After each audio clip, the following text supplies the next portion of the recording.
Hi friends, எல்லாரும் எப்படி இருக்கீங்க? Welcome back to my channel Samayal Bhavan. இன்னைக்கு வந்து Thursday full day routine தான் இந்த vlogல நான் வந்து ஷேர் பண்ணியிருக்கேன். இன்னைக்கு வந்து பாத்தீங்கன்னா as usual ஒரு நார்மல் டே தான். பையனுக்கும் வந்து ஸ்கூல் லீவு தான், ஹஸ்பண்டுக்கு ஒர்க் ஃப்ரம் ஹோம் தான். எனக்கு என்னோட ஒர்க் இருக்கு. கூடயே வந்துட்டு வீடு க்ளீனிங் ஒர்க்கையும் சேர்த்து தான் பார்க்கணும். என்னடா எப்போ பார்த்தாலும் க்ளீனிங்னு சொல்கிறேன்னு சொல்லி நினைப்பீங்க. என்னோடய வீடை வந்து பார்த்திங்கன்னா நான் ஆல்மோஸ்ட் ஒரு 4 monthஸாக வந்து டச்சே பண்ணலங்க. அங்கங்கே அப்படி இப்படி தான் எல்லாமே இருக்கே தவிர எதுவுமே வந்து க்ளீன் பண்ணலை. ஸோ இந்த நியூ இயர்க்காச்சும் எப்படியாச்சும் வீடை கம்ப்ளீட்டாக க்ளீன் பண்ணணும்னு சொல்லிட்டு நானும் ஒரு போராடிட்டே தான் இருக்கேன். இந்த மாதிரி க்ளீனிங் ஒர்க்லாம் இருக்கிற நாட்களில் வந்து பார்த்திங்கன்னா நமக்கு இட்லி தோசை மாவு இல்லைன்னா கை உடஞ்ச மாதிரி இருக்கும். நேற்று நைட்டே கொஞ்சம் வெஜிடபிள்ஸும் இந்த இட்லி தோசை மாவும் வந்து ஆர்டர் பண்ணிட்டேன். ஸோ இது இன்றைக்கி காலையில் வந்து டெலிவரி ஆயிடுச்சு. ஸோ அதை வந்து எடுத்து ரீஃபில் பண்ணி வச்சுட்டு இருந்தேன். கையோடு வந்து பார்த்திங்கன்னா மாவுக்கு ஊற வச்சு எல்லா கிரைண்டர் செட்டப்பையும் எடுத்து வச்சுட்டேன். அப்போ தான் வந்து சோம்பேறி படாமல் மாவை டக்குன்னு போட்டு அரைச்சி விடுவோங்கிறதுக்காக. காலையில் பிரேக்ஃபாஸ்ட்டுக்கு வந்து பார்த்திங்கன்னா சிம்பிளாக வந்துட்டு கார சட்னியும் தோசையும் பண்ணி முடிச்சிட்டேன். இன்றைக்கான வேலையில் முக்கியமான வேலை வந்து பார்த்திங்கன்னா பையனோட ஷூவையும் பேக்கையும் வந்து வாஷ் பண்ணி வைக்கிறது தான். ஷூவோட பேக் சைடு வந்து பார்த்திங்கன்னா பயங்கர மோசமாக இருந்தது. ஸோ ஃபஸ்ட்டு வந்து சாவ்லான் ஸ்ப்ரே பண்ணி விட்டுட்டு தான் க்ளீன் பண்ணவே ஸ்டார்ட் பண்ணேன். பேக்கையுமே வந்து பார்த்திங்கன்னா நல்லா ஒரு 10 நிமிஷம் போல் சர்ஃபில் ஊற வச்சு நல்லா துவைச்சி காய போட்டுட்டேன். வெயிலும் அடிச்சிட்டு இருந்தது. இன்றைக்கி காலையில் 5:30க்கெலாம் வந்து பார்த்திங்கன்னா முழிப்பு வந்துருச்சு. ஸோ ஃபஸ்ட்டு வேலையாக வந்து பார்த்திங்கன்னா அரிசி வந்து ஊற வச்சுட்டேன். அதனால் 10 மணிக்கெலாம் மாவு வந்து கம்ப்ளீட்டாக அரைச்சி ஒரு ஓரமாக வச்சுட்டேன். இனி ஒரு 5 நாளைக்கு வந்து பார்த்திங்கன்னா கவலையே இல்லை, பெரிய வேலை வந்து முடிஞ்ச மாதிரி இருக்கும். கொஞ்ச நாளைக்கு முன்னாடி வந்து பார்த்திங்கன்னா ஹீமோக்ளோபின் வந்து ரொம்பவே கம்மியாக தான் இருந்தது. ஸோ அதுக்கப்புறம் அந்த பேரிச்சம்பளம் டெக்னிக் வந்து ஃபாலோ பண்ணிகிட்ருக்கேங்க. இது வந்து நான் செய்ய ஆரம்பிச்சதுலேருந்து ஹீமோக்ளோபின் வந்து நல்லாவே ரைஸ் ஆயிடுச்சு. டெய்லியுமே வந்துட்டு மினிமம் ஒரு 2 டேட்ஸ் கிட்ட சாப்பிட்ருவேன். நான் சாப்பிட்றப்போ வந்து பார்த்திங்கன்னா வீட்டில் இருக்க எல்லாருக்குமே வந்து கொடுத்துருவேன். இன்றைக்கான அடுத்த க்ளீனிங் ஒர்க் வந்து பார்த்திங்கன்னா எல்லா ரூமையுமே வந்து டஸ்டிங் பண்ணி க்ளீன் பண்ணுறது தான். இந்த ஷூ ரேக், இந்த டிவி யூனிட், இந்த ஃப்ரிட்ஜ் இதெல்லாம் வந்து பார்த்திங்கன்னா நம்ம எத்தனை தடவை தொடச்சாலும் ஒரு 2 நாளுக்குள்ளே மறுபடியும் டஸ்ட் வந்து வந்துடுதுங்க. இந்த ஸ்விட்ச் போர்டுக்கு மேலெலாம் பார்த்திங்கன்னா அவ்வளோ தூசி இருந்தது. இந்த மாதிரி டஸ்ட்டெல்லாம் க்ளீன் பண்ணுறப்போ கண்டிப்பாக வந்து மாஸ்க் போட்டுக்கோங்க. இல்லைன்னா வந்து பார்த்திங்கன்னா அட்லீஸ்ட் ஒரு கர்ச்சீஃப் வச்சு வந்து கட்டிக்கோங்க.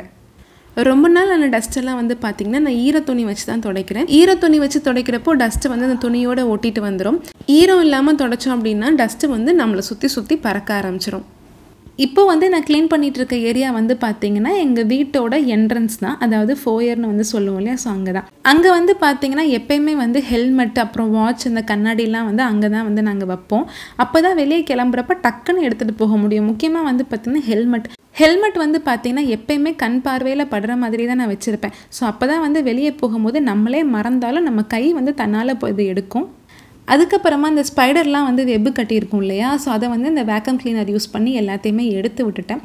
நான் வந்துட்டு மேலேருந்து தட்டி விட்டேன் அப்படின்னா எல்லா ஸ்பைடரும் தலையில் தான் வந்து விழுகும். ஸோ அதனால் மோஸ்ட்லி வந்து இந்த வேக்கம் கிளீனரை போட்டு உறிஞ்சி எடுத்துருவேன். இவ்வளோ வேலையும் பார்த்துட்டு கண்டிப்பாக லஞ்சும் பண்ண முடியாதுன்னு சொல்லி ஹஸ்பண்ட் வந்து பிரியாணி வாங்கிட்டு வந்துடுறேன்னு வந்து சொன்னாங்க. பாய் வந்து பார்த்திங்கன்னா சூடாக பிரியாணி வந்து இலையில வச்சு கட்டி அதுக்கப்புறம் பேப்பர் வச்சு கட்டி தான் கொடுப்பாரு. அதை எடுத்து நான் அந்த மாதிரி பவுலில் ஏன் கொட்டி வச்சுருக்கேன்னு பார்த்தீங்கன்னா பையன் வந்து ஏதோ ஒரு விளம்பரத்தில் பவுல் பிரியாணியை பார்த்துட்டு அதே மாதிரி பிரியாணி வேணும்னு சொல்லி கேட்டான். ஸோ அதை வந்து பவுலில் கொட்டி வச்சுட்டு இது தாண்டா பவுல் பிரியாணின்னு சொல்லி அவனுக்கு கொடுத்துட்டேன். ஹஸ்பண்டுக்கு வெங்காயத்தை நல்லா வதக்கி அதில் வந்து பிரியாணியை போட்டு சூடு பண்ணி கொடுத்தா அவங்களுக்கு ரொம்பவே பிடிக்கும். ஸோ அதுதான் வந்து பண்ணி கொடுத்தேன். இன்றைக்கி வந்து அதிசயமாக 1 மணிக்கெலாம் வந்து லஞ்சை சாப்பிட்டு முடிச்சுட்டு தான் என்னோட ட்ரேடிங் ஒர்க் வந்து நான் பார்த்துட்டு இருந்தேன். பையனும் வந்து கொஞ்சம் நேரம் போல் தூங்கிட்டான். ஸோ அதுக்கப்புறமா ஒரு 4 மணி போல் எந்திரிச்சு தான் என்னோடய ஒர்க்கெல்லாம் வந்து மறுபடியும் வந்து ஸ்டார்ட் பண்ணேன். இந்த பிள்ளையார் ஷோ பீஸ் வந்து பார்த்திங்கன்னா நான் அமேசானில் தான் வாங்கினேன். ரொம்ப க்யூட்டாக இருப்பார். ஒரு புல்லாங்குழல் வாசிக்கிற மாதிரி ஒரு சூப்பரான ஒரு அப்பியரன்ஸில் வந்து இருப்பார். ஸோ அது கூட சேர்ந்து கொடுத்தது தான் இந்த எல்லா ஐட்டமுமே. பட் அந்த சுற்றி இருக்க பவுல் வந்து பார்த்திங்கன்னா நான் ஒரு ஃபவுண்டைன் ஒன்று வச்சுருந்தேன். ஸோ அதுக்கு வந்து நான் உள்ள வாட்டர் கலர் வச்சு பெயிண்ட் பண்ணி வச்சுருக்கேன். ஸோ அந்த செட்டப் தான் வந்து வீட்டின் வாசலில் நுழைஞ்ச உடனே இருக்கும். ஸோ அதுக்கு மேலே வந்து பார்த்திங்கன்னா ஒரு 3 மயிலிறகு வந்து வச்சுருக்கேன். அதுக்கு மேலே வந்து பார்த்திங்கன்னா இந்த சரஸ்வதி, லக்ஷ்மி அப்புறம் கணபதி இருக்க மாதிரி ஒரு ஃபோட்டோ ஃப்ரேம். இந்த சைடு வந்து பார்த்திங்கன்னா நான் ஏற்கனவே காமிச்ச மாதிரி ஹெல்மெட் அப்புறம் இந்த வாட்ச், இந்த கூலர்ஸ் இதெல்லாம் வந்து இருக்கும்.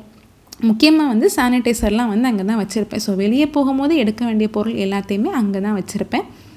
ஸோ இன்றைக்கான ஒர்க்கு வந்துட்டு எங்கெங்கெல்லாம் டஸ்ட் இருக்கோ எல்லாத்தையுமே நல்லா தொடச்சிட்டு எதெல்லாம் வாஷ் பண்ண முடியுமோ எல்லாத்தையும் வாஷ் பண்ணி இன்றைக்கி நீட்டாக செட் பண்ணி வச்சுட்டேன்.